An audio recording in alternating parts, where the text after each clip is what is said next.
Hello, everyone. Welcome back to Cold Red. I'm Ray Carr, and with me always is Fitz. Fitz, how are you, sir? I'm all right, and we're about to kick into episode 4 of 4 in the Lindsay Buziak case, and I'm interested to talk more about it tonight and see where it takes us. Yeah, and a little bit of a recap.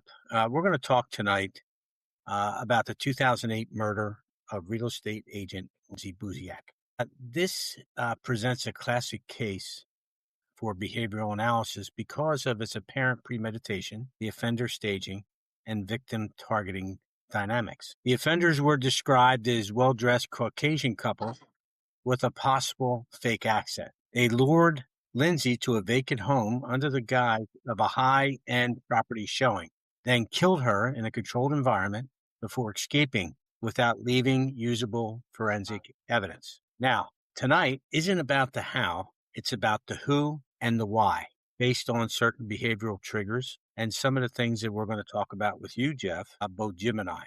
So without further ado, Jeff, I'd like to welcome you back to the show and acknowledge the 18 plus years of your search for justice. Welcome back, Jeff. Yes, thank you very much, gentlemen. I'm pleased to be able and honored to be on your show. It has been over 18 long, agonizing, stressful years trying to get justice for the murder of my daughter. In the meantime, the stress certainly has taken its toll. I had open heart surgery about a year and a half ago, triple bypass, and the surgeon said it's all about stress. So here we are, and we're going to pursue this and see where we go with it. And I'm really looking forward to hear what you gentlemen have to say. Jeff, could I start with I do homework for every podcast. I know Ray does too, and they come in different forms: books, articles, news accounts, other podcasts. And in the last 2 weeks or so, I listened to the entire 8 episodes of a podcast devoted strictly to the murder of Lindsay, and that was called A Murder on the Island. I think you're familiar with it? Well, there's been quite a few, so I'm not sure exactly, but sure, go ahead. Yeah, I was just interested in your take on it because they brought in someone at the end. They called her Jane Doe. Someone was involved in a website that someone had set up about Lindsay's case, but it didn't seem to get this podcast didn't seem to get too much information from you, and I wasn't sure if they asked you to come on. I think it started around 2019, then COVID kicked in, some delays, but then it went to a few more years. I think it dropped in like 2023. So it's the one podcast I listen to on this case, and they've asked questions like we've asked questions, but you didn't seem to have too much of a role in that podcast, and I'm just wondering if there's a reason for that, or do you even remember which one I'm talking about here? Well, it's coming to me now. The podcast was probably done by a fellow by the name of Xander Sherman. Is that correct? With Capital Correct. Media? Yes, Yeah. it is. Xander Yes.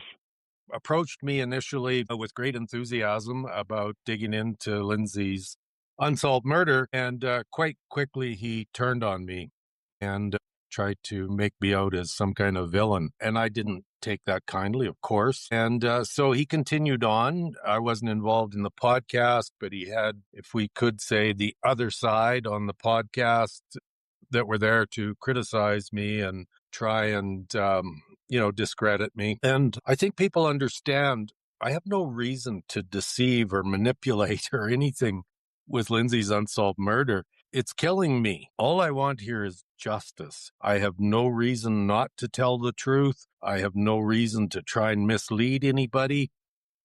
Have I used tactics over the years to try and stir the pot and maybe get some information? Yes, a few times, not many. And I learned that from the police, as a matter of fact, when I had a aha moment when they said, do you think we catch killers every day by telling the truth? And I was like, bingo. Well, maybe I should do the same thing and put out some misleading info and see what kind of response it gets. So I think that podcast was more or less trying to protect somebody.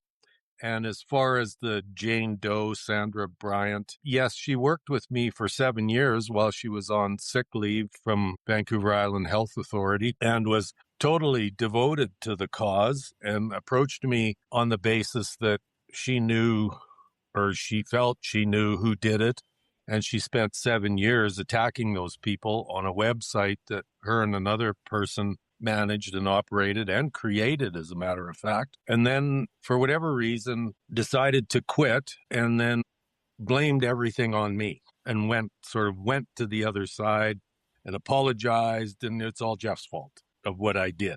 It's just, as far as I'm concerned, the distraction, which I could go into over and over with Xander Sherman and what went on. And he had a bit of a randy dad and he associated me to his dad. And, it was just it was sick, really. So I distanced myself as much as I could from that whole genre of the Xander Sherman thing. It was just bad, and I don't think they got much of a following. I think because we'd been at it for 18 years or whatever it was at that time, most of the people following can see through all the crap that goes on. I think, even that woman, the Jane Doe, let's call her, or whistleblower, I think he called her. She had a partner and they went off and developed their own website and they ended up having a fight. And so then her partner developed her own website, which she now operates. And the other woman finally did go away. And because I started naming her, which she thought was absolutely horrendous. And I was basically said, look, you're my enemy. You're out there speaking against me, trying to discredit me. You're not my friend anymore. So if you think I should protect you so that you can attack me, give your head a shake. Need I say more about that podcast? I suppose it seems their biggest problem, Jane Doe, you put a name in there. I didn't know the name before now. Mm-hmm. There was a website that they claim was in conjunction with you. And it seems at some point they felt that perhaps blaming Shirley and Jason was perhaps not helping the case. And that's where you had a disagreement with them. And I'm not here to criticize you or call you out. I just want our audience to know, sure, there are different sides of the story being reported. Yeah. There's different, we know things actually that happened, some things we don't know back in February of 2008.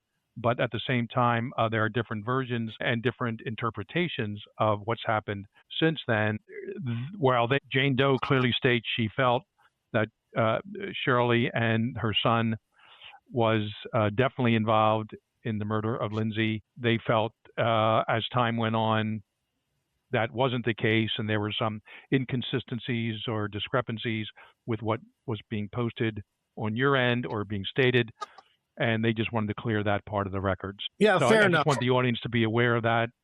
I think the clear thing here is I've been consistent throughout. I have not changed my path. I have my own personal feelings of who is involved with my daughter's murder, and I'm not afraid to state that, but I don't go about crying that every day. I try and put a mandate on myself to be open to all theories and suggestions and proposals. And believe me, I have received hundreds, thousands, I've never counted over the years, virtually every day.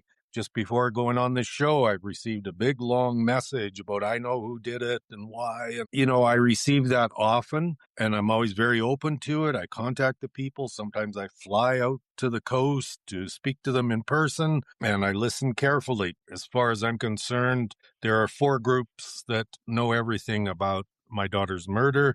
There is the conspirators and the murderers. There are the police. There are myself. And there's one other woman who was Jane Doe's partner that I've worked fairly closely with over the years. And yes, we've had a couple on and off occasions, but we're back onto very good speaking terms again because she does believe that I've maintained my consistency throughout this whole thing. And yes, there's a lawsuit. I'm being sued by Shirley Zalo for libel and slander, which I didn't do, but they're including me because they said I published it on a website that some anonymous people spoke about. And that lawsuit at the moment's not going anywhere that I can tell. Maybe this podcast will fire it up again when I say it's not going anywhere. So as far as that podcast, yes, there are some naysayers out there, but I would say 97%, 98% are certainly on my side.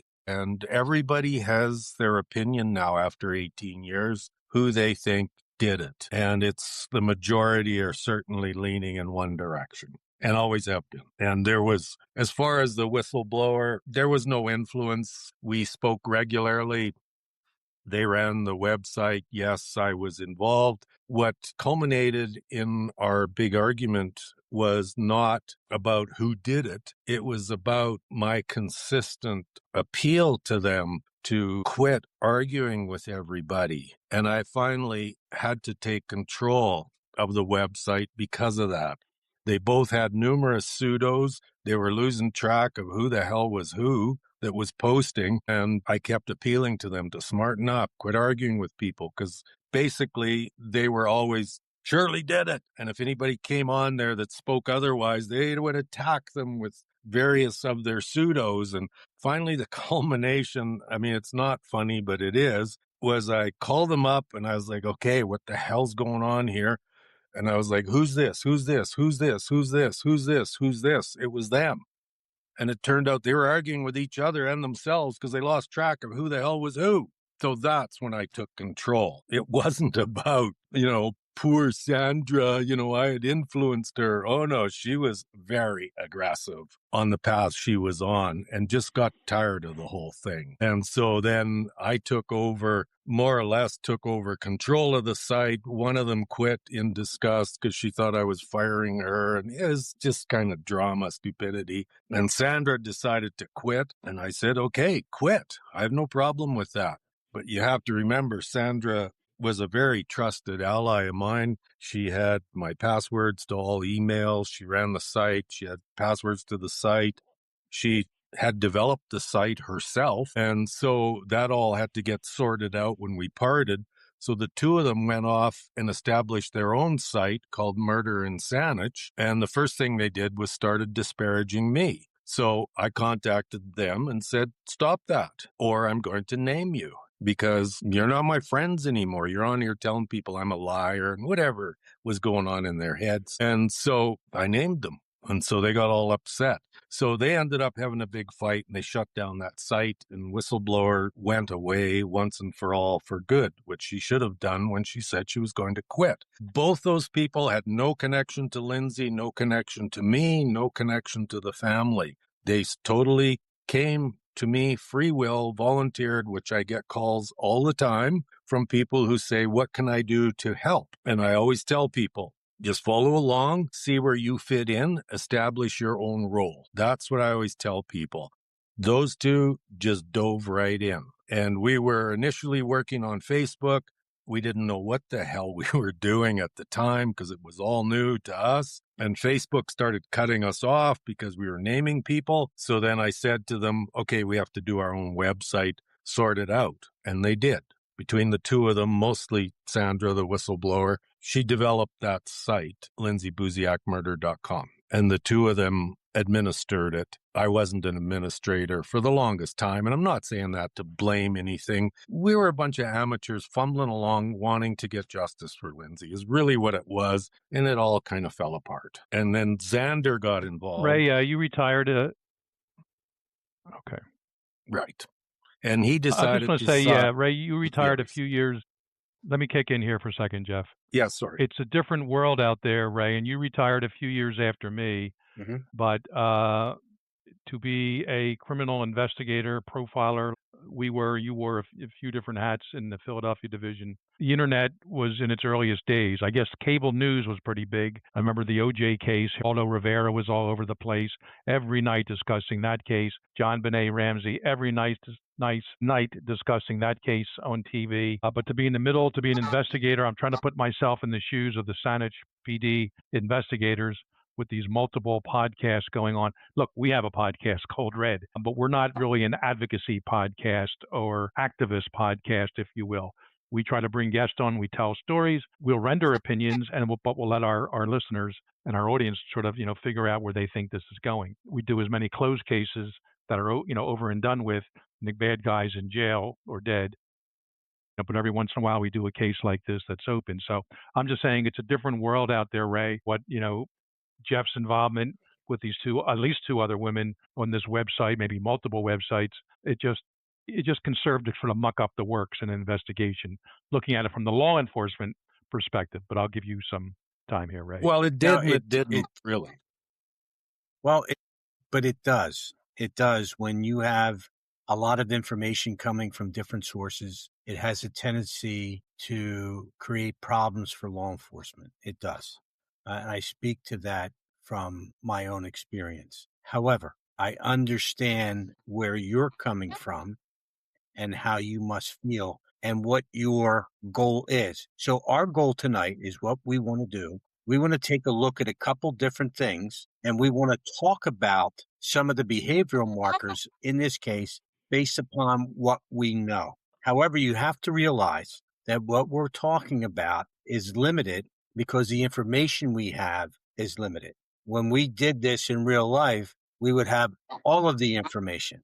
And when you have all the information, you're able to render an opinion or give some insight into things where it would be more exact. And although Jim and I are pretty good at doing this, we did it with the Brown University shooting. We did it in the Nancy Guthrie case, and we're pretty good. But the first thing I want to look at here, Jeff, and then I want you to comment on what we're talking about too, is the fact that I believe that Lindsay was specifically selected. And Absolutely. the reason I say that is one of the strongest behavioral markers is the use of a sophisticated ruse. The offenders pose at these as this affluent buyers with a $1 million budget.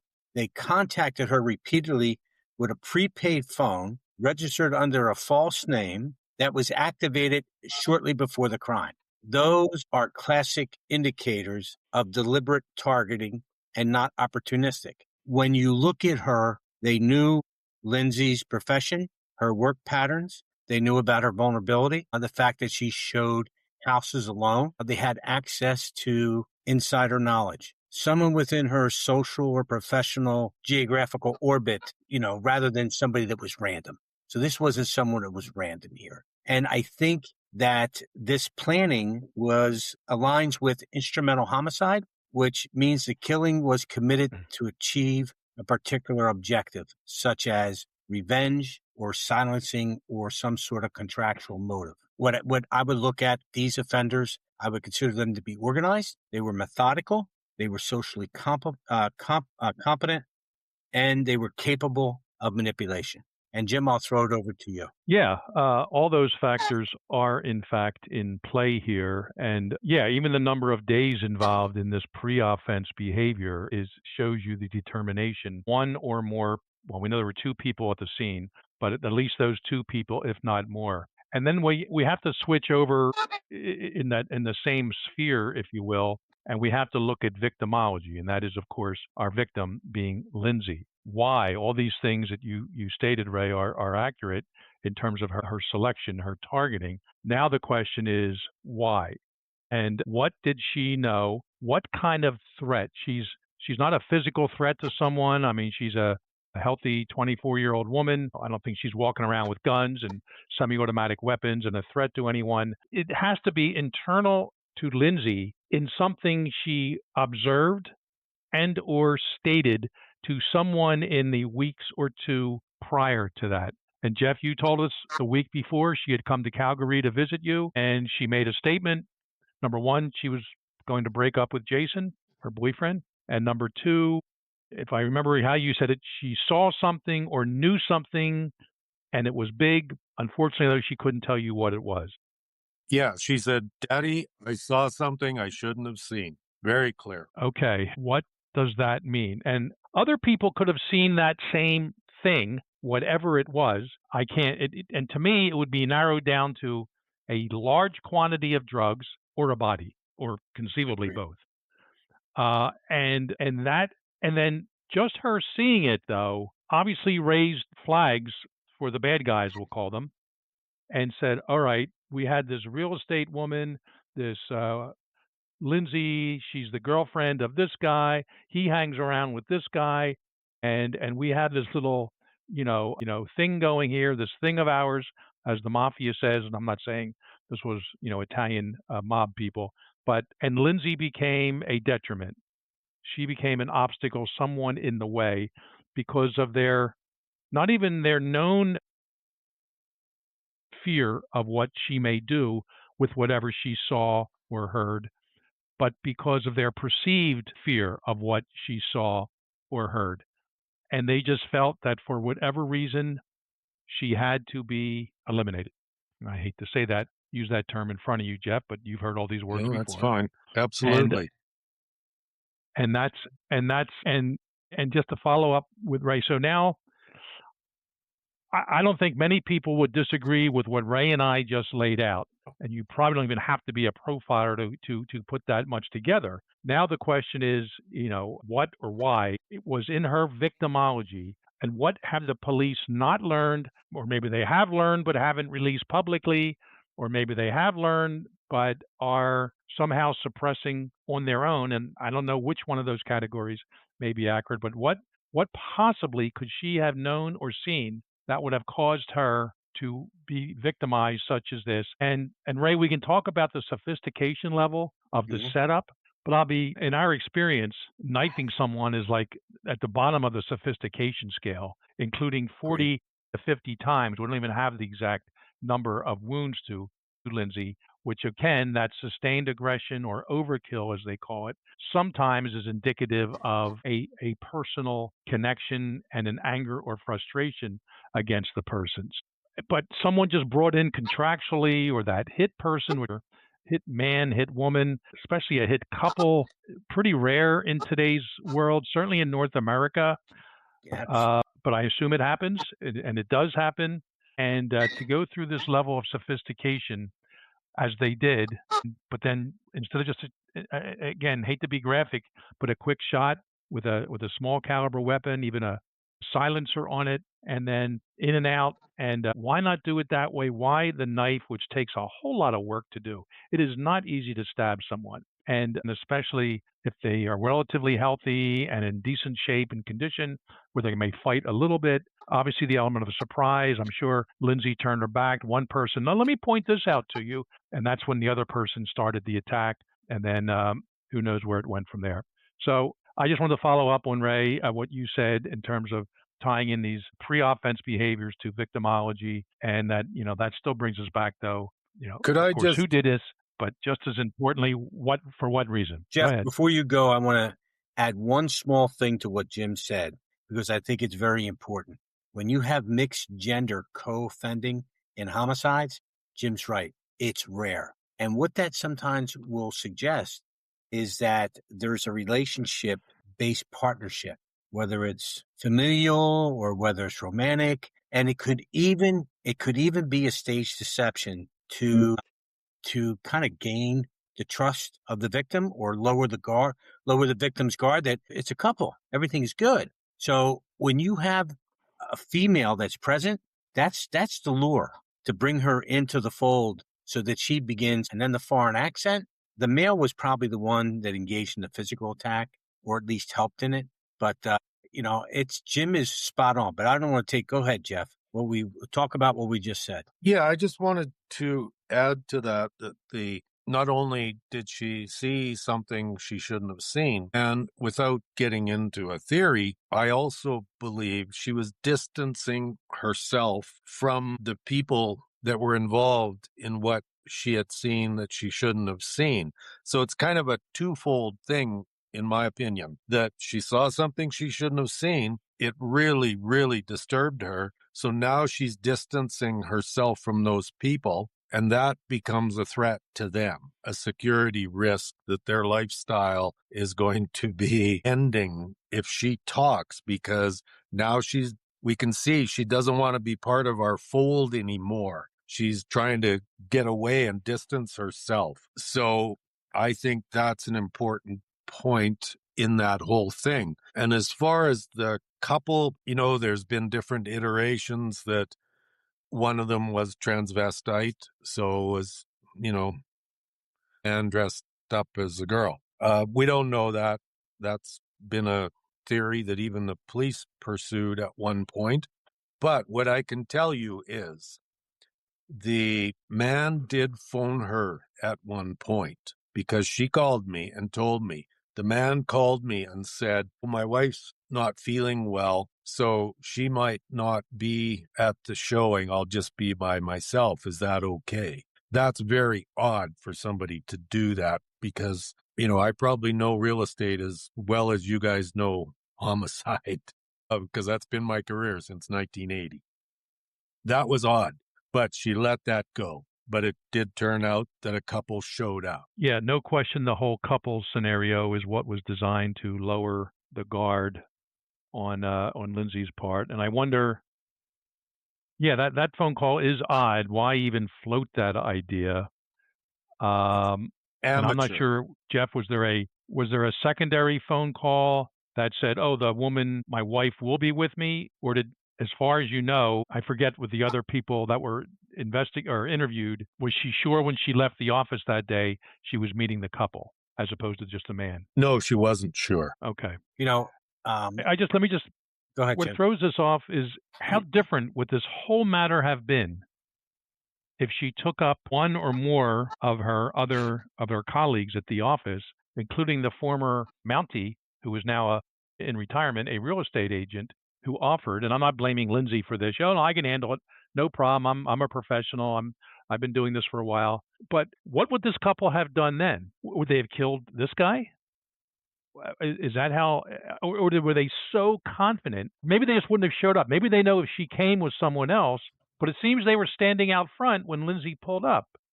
So could they have possibly known that adamantly and 100% she'd be there on her own? And Jason's floating around, yeah, I'll be there, I'll meet you there, pointing any direct fingers at him in any way here. But this Jason could have showed up in the middle of this whole thing, or while they're walking out the door, no doubt bloody, at least one of them. So sophisticated, but then Ray, you put in, or someone said amateurish. There are mixed sort of emotions here, but not emotion, but a mixed findings here. But nonetheless, we can say these things, but they've successfully gotten away with it for over 18 years. I think the important thing here too is that but the house was also chosen. That house was chosen, and it had to be controlled, and it was controlled. So to sort of answer your question about what if somebody else showed up, there was control over that house as part of the plan. There was an individual that was there before 5, and he was there after 5.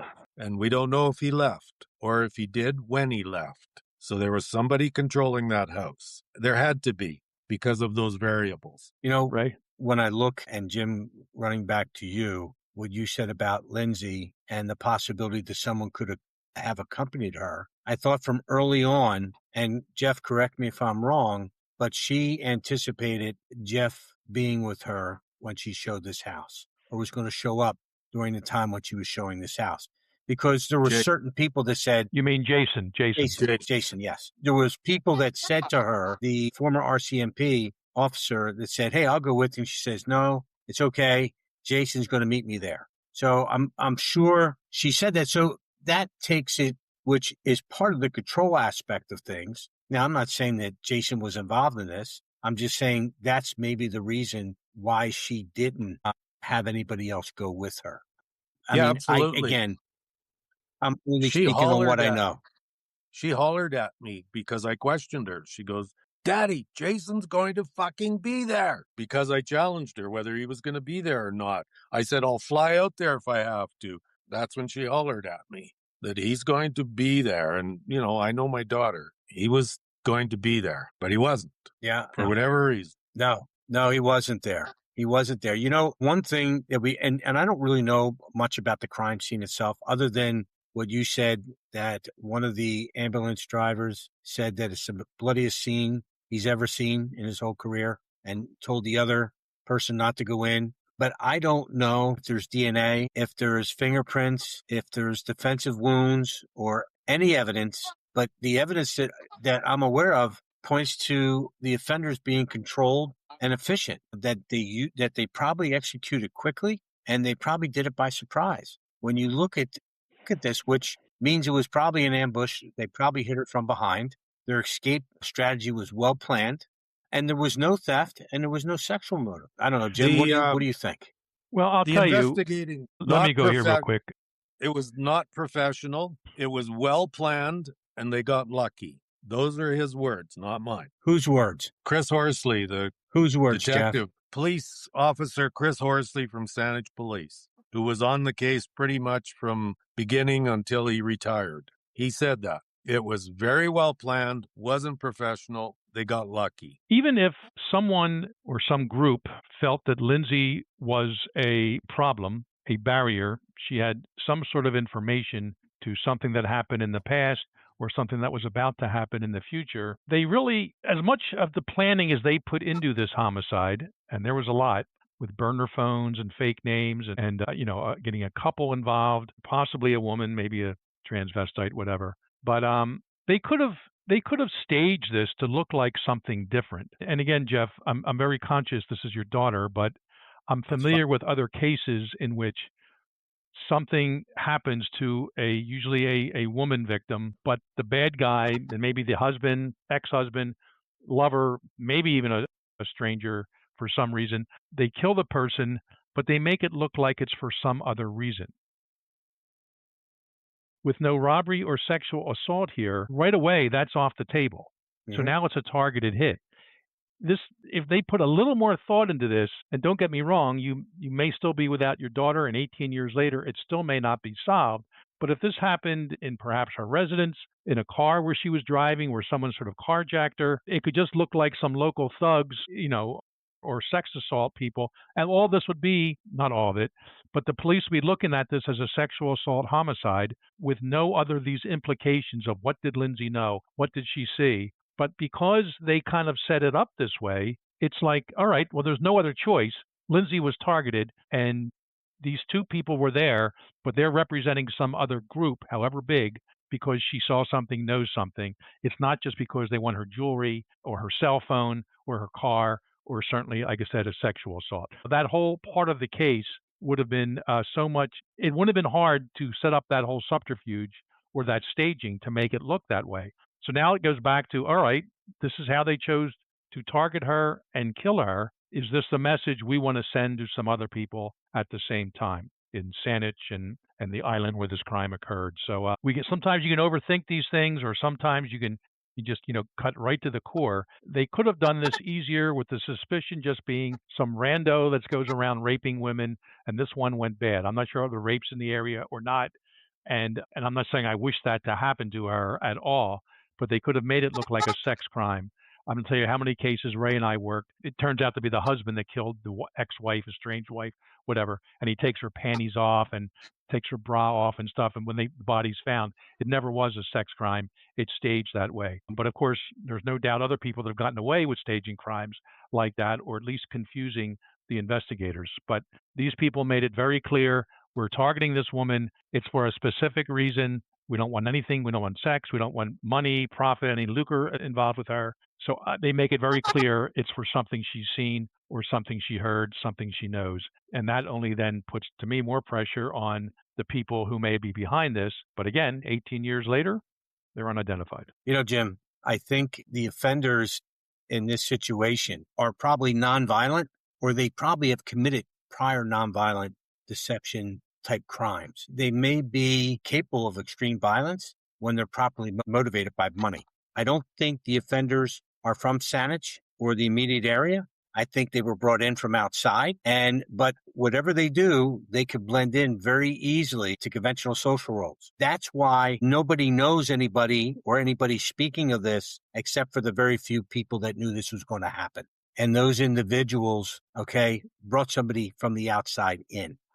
That's based upon what I know, and that's very limited, the information I know, but I just don't think they're from the general area, because you know how people talk, and there's only very few people that know about this. But yet your point is well taken, where you said these individuals may have been trying to send a message, and thus the reason why a lot of individuals are a little apprehensive about coming forward and talking out about this case for fear of retribution from somebody or something. What do you think, Jeff? Absolutely. That is the case. Exactly.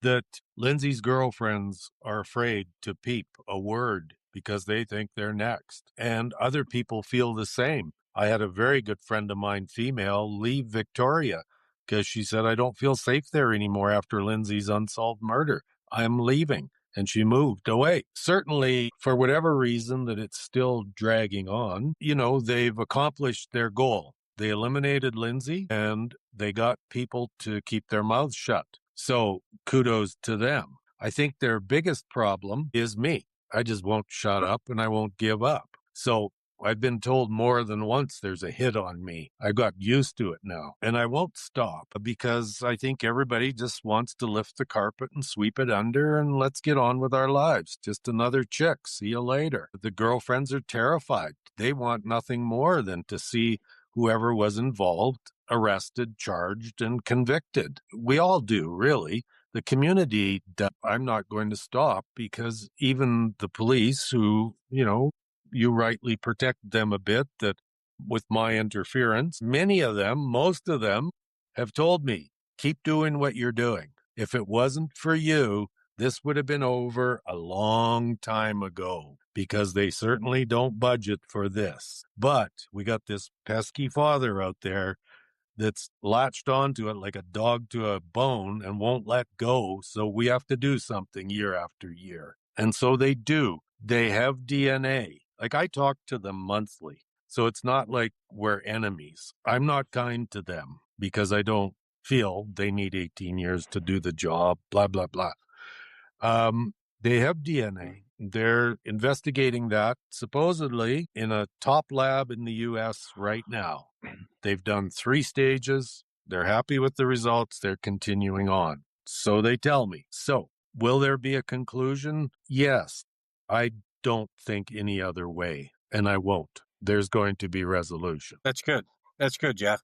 I want to do something here we don't usually do. And Jim, with your permission, one of our producers reached out and asked if we want to take live questions from the listening audience. And I think we should. Are you guys okay with that? I am. Matt, go ahead, fire away. I guess it'll pop on our screen here. Can investigations do a photo analysis of a guy without backpack versus a guy with backpack and determine if they are the same person?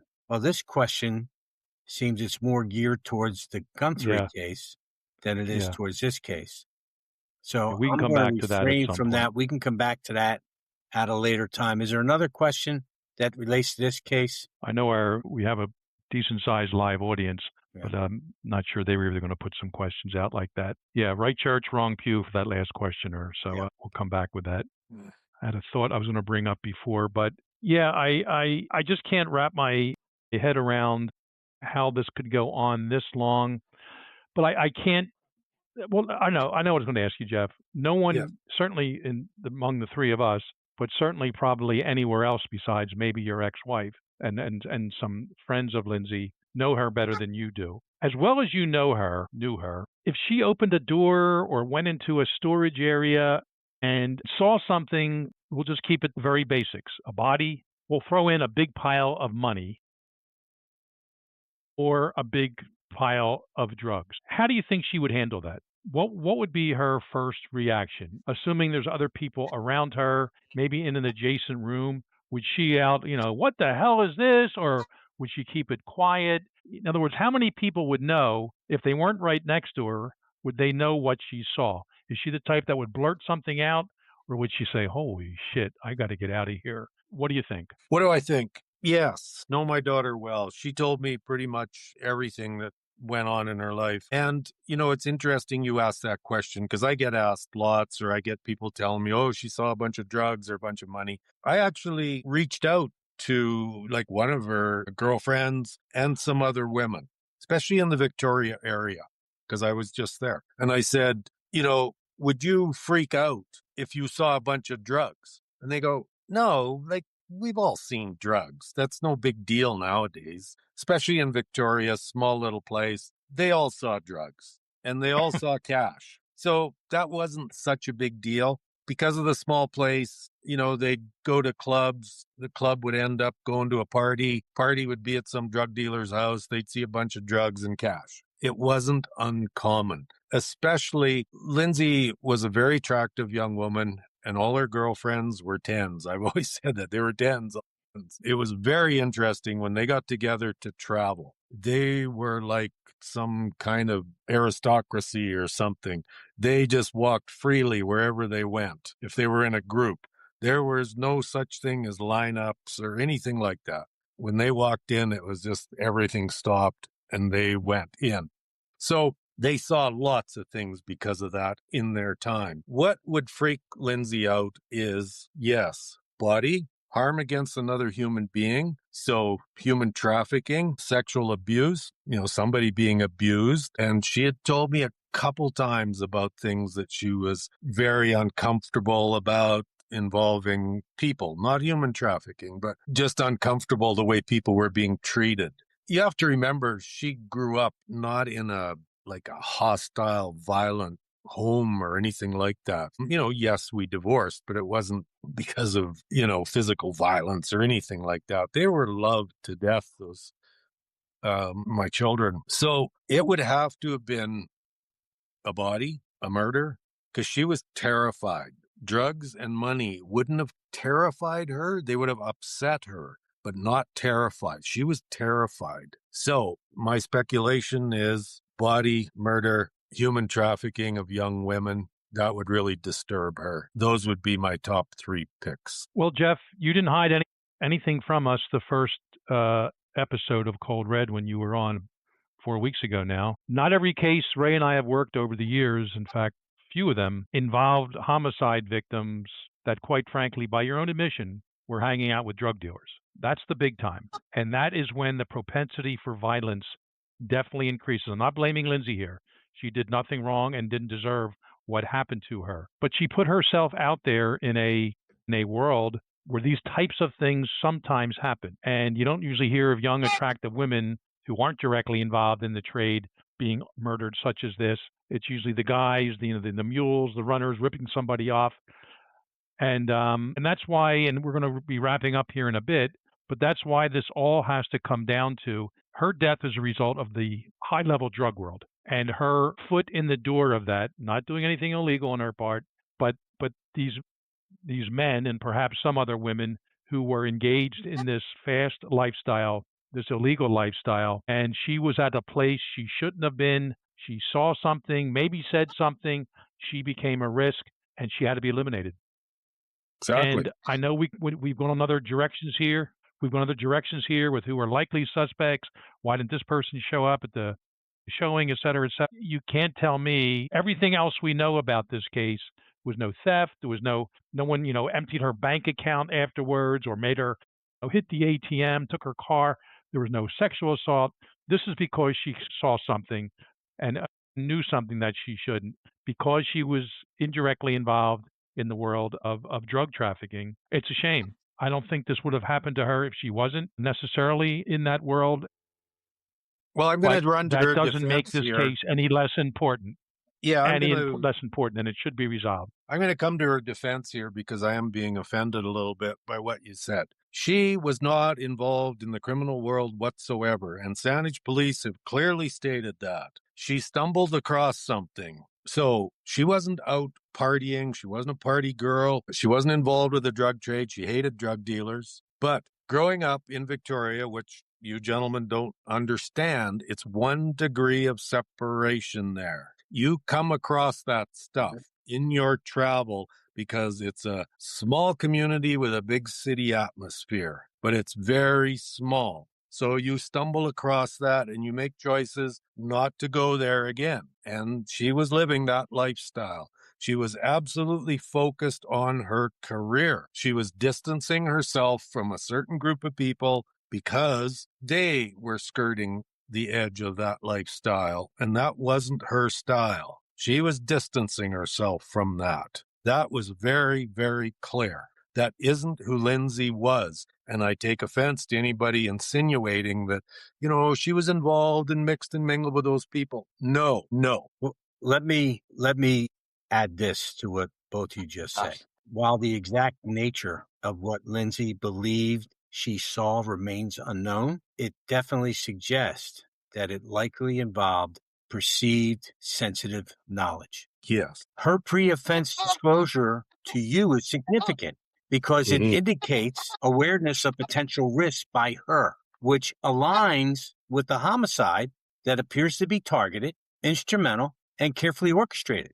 Now, it's plausible that whatever she witnessed, Jeff, or whatever the offenders fear she had witnessed, contributed or could indeed contribute to her motive for murder, particularly if the offenders perceived her as a potential threat to their secrecy, reputation, and or criminal enterprise. I mean, I think that says it without saying she was involved in anything, because we don't know that. And I never said that, by the way. And Jim never said that. That's not what Jim said.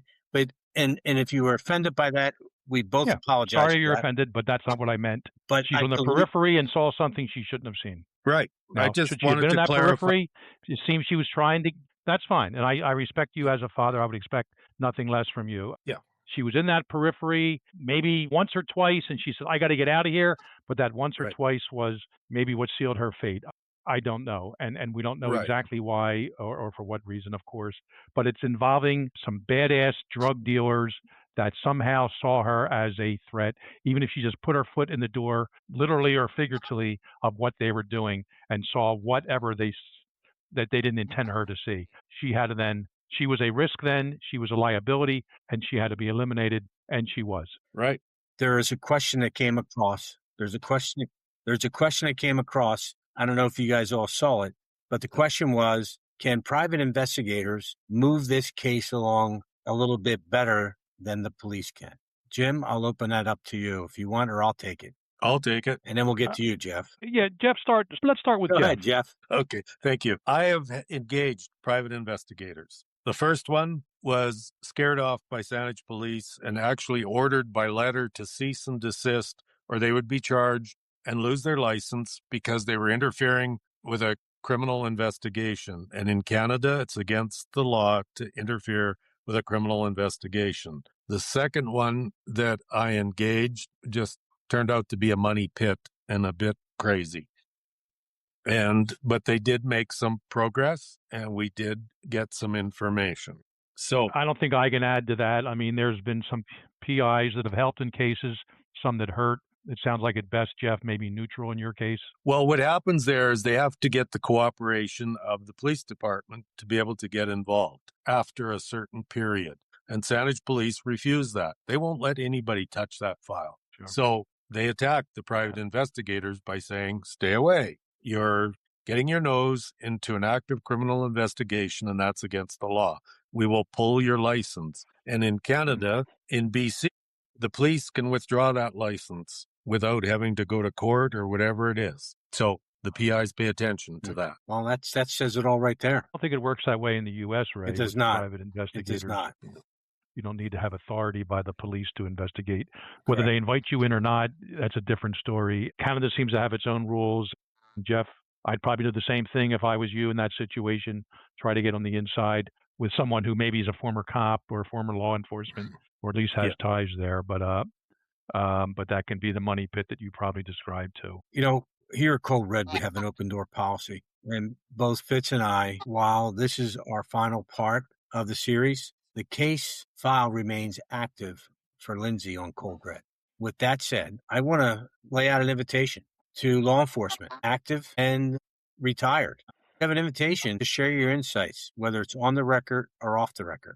I would, if I was involved in an 18-year-old, in my estimation, cold case, you can't tell me this is active, this is cold, I would look for help from any direction in which I could obtain it. And if I could put something out there, or if I knew people would come to provide information that may open a door that was previously closed, I would welcome it with open arms. And I'm not just opening this to law enforcement, I'm opening this to the public. If you have any information, I don't care how small it is, we encourage you to reach out to us. And a lot of times people say, well, I'm not going to go on there with my picture on there and then my voice. Look, we have the ability to facilitate private and anonymous information that people provide us. If you're afraid to go to authorities, we're not going to mention your name. We don't have to do that. Plus, we're in another country. But the thing is that if you have something that can help this case, you know, we are pleading you to reach out to us here at Code Red coldredpodcast.com or email us at info at coldredpodcast.com. We would love to hear from you. We think it's important that this thing it will never, ever end until someone's in handcuffs. And Jim and I want that as much as Jeff does. But we haven't been battling this thing for 18 years. Imagine, put yourself, when we pray to God, this never happens to anybody, but put yourself in the shoes of a father who's lost his daughter and has been fighting for 18 years to bring her home. I mean, all he wants is justice for Lindsay. There's nothing wrong with that.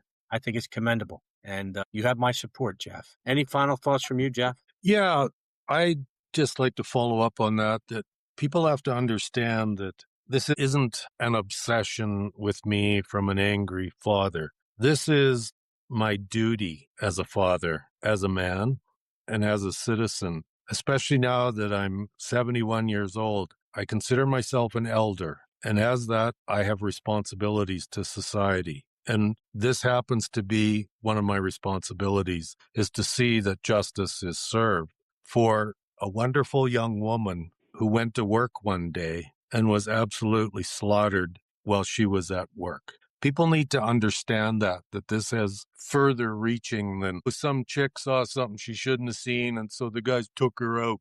It's a way more than that. This is a wonderful young lady going through her life, trying to establish herself in a very honest, hardworking way. She was very focused on her career. The only thing she didn't have sorted out was her partner.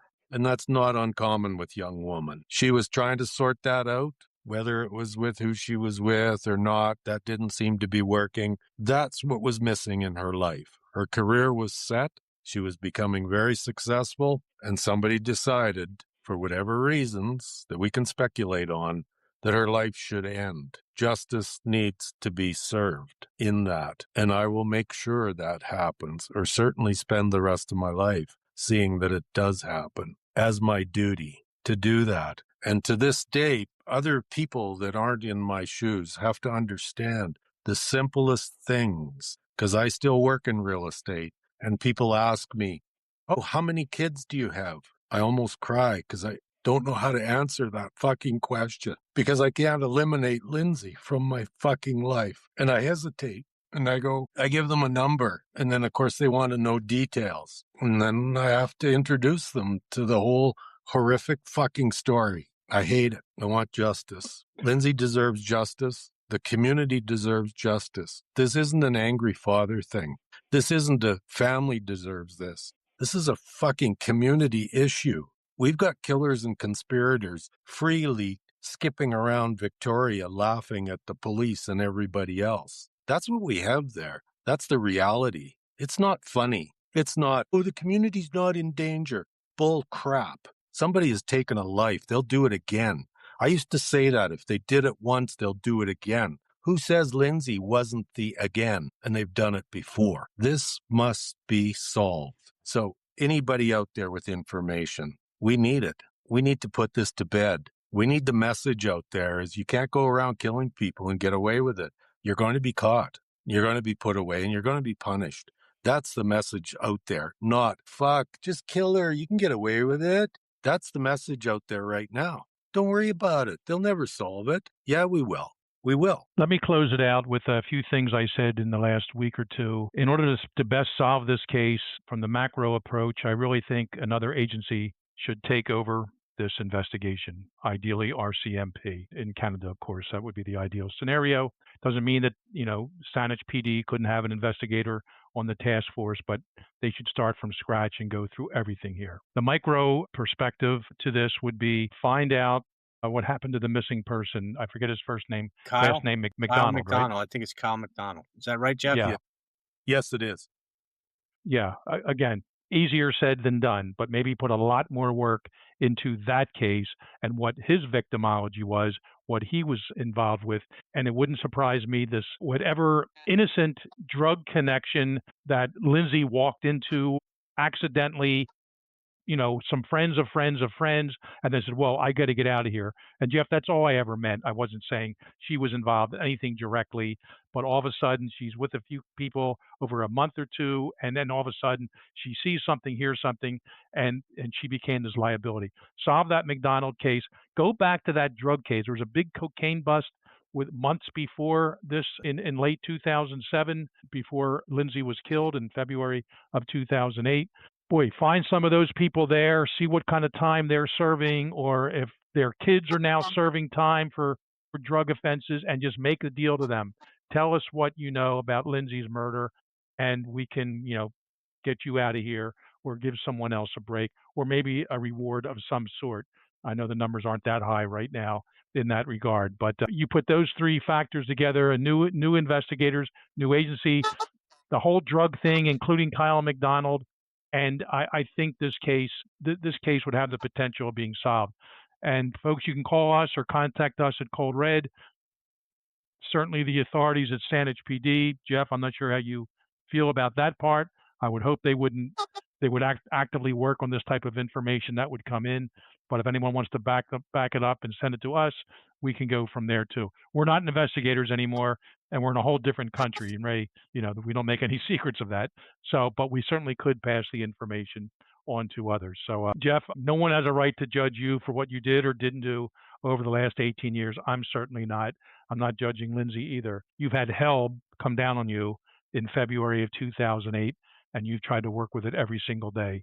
And I feel for you. I sympathize with you. And I hope none of our listeners ever have to go through what you did. But we appreciate you coming on 4 weeks in a row. And maybe you didn't always hear things that you would like, but we just want to throw everything out there that we can, maybe to solve this case. And that's how we look at these things. And sometimes just coming across and laying some things out just for other people to hear and think about can help resolve these. So I want to thank you, Jeff, again. And this doesn't end here. We have other information. We'll be in touch with you if we hear stuff. And Ray, I know you said the same thing. So everyone, thanks for listening to this episode, the fourth of 4 episodes on the murder of Lindsay Buziak. And check us out on coldredpodcast.com. Like and subscribe, share, all that type of stuff. Thanks to Matt Robinson, Matt McLaughlin, Rick Schilling, our music director. The first 2 guys are our producers. And everyone, thanks again for listening, watching us on Cold Red, live or after the fact. And we will see you next time on Cold Red. Thank you.